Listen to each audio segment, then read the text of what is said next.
An balimaw ni waati na aw bisimila kunnafoni telima sanfɛ an b'aw fɔ ka waleɲuman dɔn n'an ka ja sɔrɔ a bɛ se ka kolonkolon cogo min na a bɛ maa caman bɔ fili la.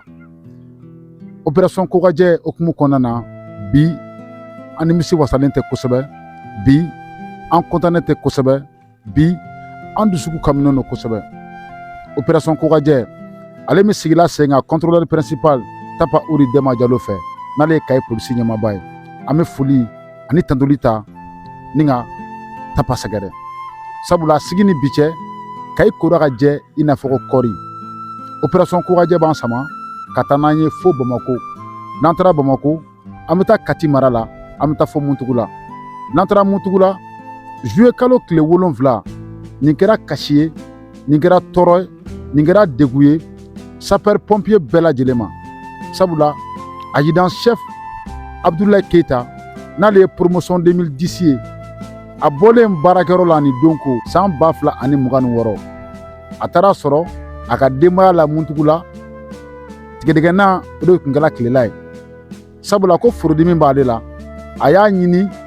a nimana jɔn dɔ fɛ ko ka taa fɔ a sigiɲɔgɔn du kɔnɔ a voisine ye ko ni to nin b'a bolo ko ka to d'a ma sabula to ka di Keita ye kosɛbɛ. O de hukumu kɔnɔna na an balimamuso ale ye to di a ka baarakɛden ma ko ka n'a di adjudant chef Abdoulaye Keita ma n'an ko ale ma ko Baba. Baba ye cɛ ye cɛ min n'a nisɔn ka di. Baba ye cɛ ye cɛ min n'a ni sigiɲɔgɔn ka di. Baba ye cɛ ye sapeur pompier minnu ye promotion 2010 ye n'olu ko k'a bɛ maa jɛ ɲɔgɔn bɔ. O hukumu kɔnɔna na baarakɛden ni n'an ko ale ma ko Aka n'a si bɛ san 20 na a nana ni to ye ni ka n'a di Abdoulaye Keita ma adjudant chef ba nin kɔni protection civile la. A kelen kɔ ka to dun heure kelen bɔɲɔgɔn ko kɔnɔdimi jugu de y'a minɛ.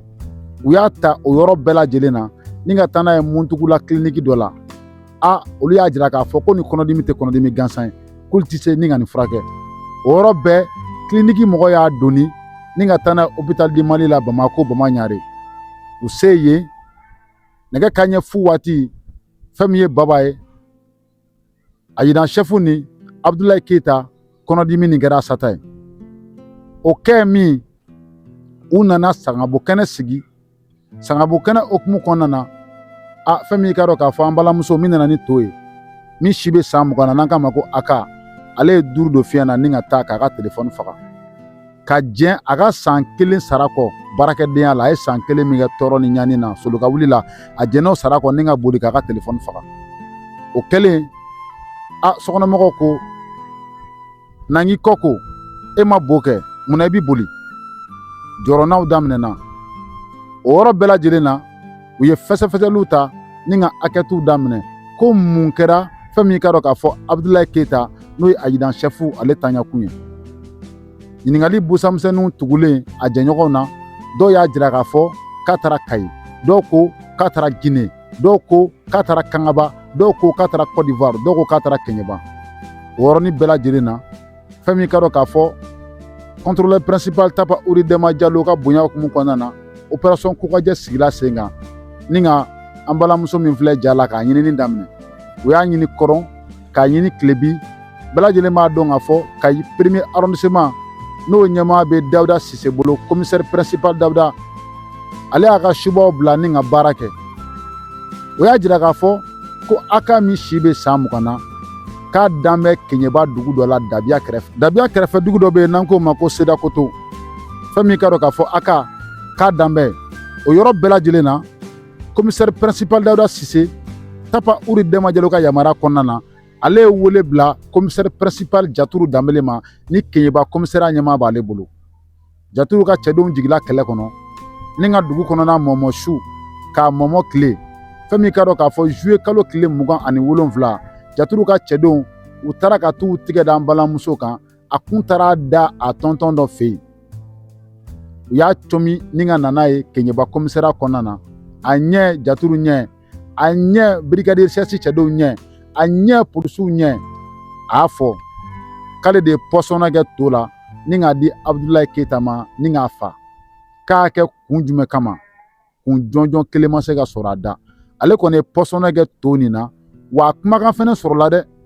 vocal sira fɛ min n'a bɛ k'o ci a jɛɲɔgɔn ma u kɛlen ka ɲininkali busanmisɛnninw tugu a la a bɛ k'a jira a la k'a fɔ ko a y'a kɛ a y'a jɛn ko wa ko maa wɛrɛ bɛ kɔ dɛ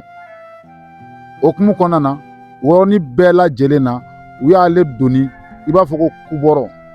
a bɛna jɔ procureur ɲɛkɔrɔ ani min ka kan n'o kɛra min ye an b'o da aw bɛɛ lajɛlen tulo kan a kɔni nin ko kɛra nin kun de la fɛn min Abudulayi Keyita ye a nana sɔrɔ tigɛdigɛ de bɛ so kɔnɔ k'o man d'a ye k'o ka to dɔ ɲini ka d'a ma a sata bɔra nin to la an balimamuso n'o ye Aka ye n'a si bɛ san 20 na nin waati in na ale kɔni ka ko banna pewu sabula opération Kokajɛ hukumu kɔnɔna na a minɛna contrôleur principal Tapa Uri Dɛma Jalo ka cɛdenw fɛ ni ko min bɔra a kɔnɔna na an n'o da aw tulo kan an ka bɔlɔlɔsiraw bɛɛ lajɛlen fɛ an bɛ dugawu dɔ kɛ Abudulayi Keyita ye Ala k'a dayɔrɔ suma Ala k'a jigiyɔrɔ ɲɛ a bɛna kɔn kiti min na Ala k'o nɔgɔya